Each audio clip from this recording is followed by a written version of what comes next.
नमस्कार मंडळी, मयुरीज किचनमध्ये तुम्हा सर्वांचं खूप खूप स्वागत आहे। आज आपण बनवतोय फिश फ्राय। ही फिश फ्राय बनवलेली आहे सुक्या मच्छीची फिश फ्राय। तर ही मच्छी आहे शेंगटाची बोटी, त्याचं फिश फ्राय करणार आहोत। गावावरून आईने शेंगटाची बोटी पाठवली होती। तर हा मासा ना मीठ लावून सुकवलेला असतो, ह्याचं कालवण सुद्धा केलं जातं। आज मी याला फ्राय करणार आहे। खूप मीठ लावलेलं असतं, त्याच्यामुळे ना स्वच्छ पाण्यामध्ये धुवून घ्यायचं, म्हणजे मीठ आहे ना ते निघून जाईल। आणि पाण्यात घातल्यामुळे ही जी सुकी मच्छी आहे ती थोडीशी नरम सुद्धा होते। तर असं पाण्यातून स्वच्छ धुवून घ्यायची, एका प्लेटवरती काढून घेते।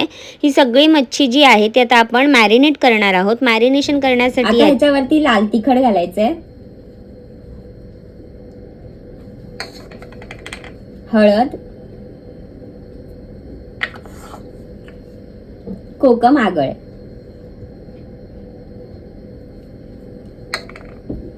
मीठ घालत नाहीये कारण हा मासा खूप खारट असतो।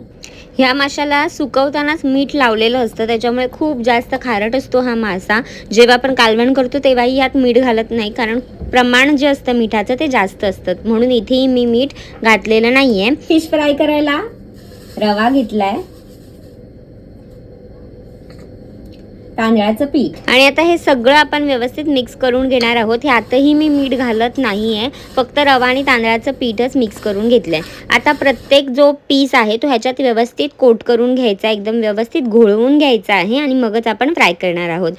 जर अजूनपर्यंत तुम्ही मयुरीज किचनला सबस्क्राईब केलेलं नसेल ना, तर लगेच जा, सबस्क्राईब करा आणि बेल आयकॉनवर क्लिक करायला विसरू नका, म्हणजे जेव्हा केव्हा मी माझी नवीन रेसिपी अपलोड करेल तेव्हा तुम्हाला त्याचं नोटिफिकेशन मिळेल।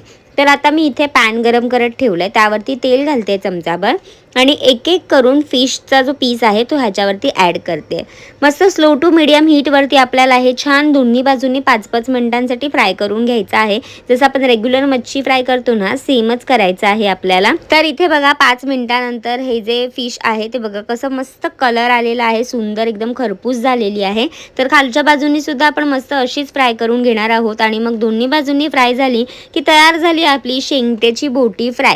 तुम्ही ह्या आधी कधी शेंगट्याच्या बोटीला अशा पद्धतीने फ्राय केलेलं आहे का ते मला कमेंटमध्ये सांगा। सुकवलेल्या शेंगट्याच्या बोटीचं हे फ्राय मच्छी ना एकदम मस्त लागते, तुम्ही सुद्धा नक्की ट्राय करून पहा।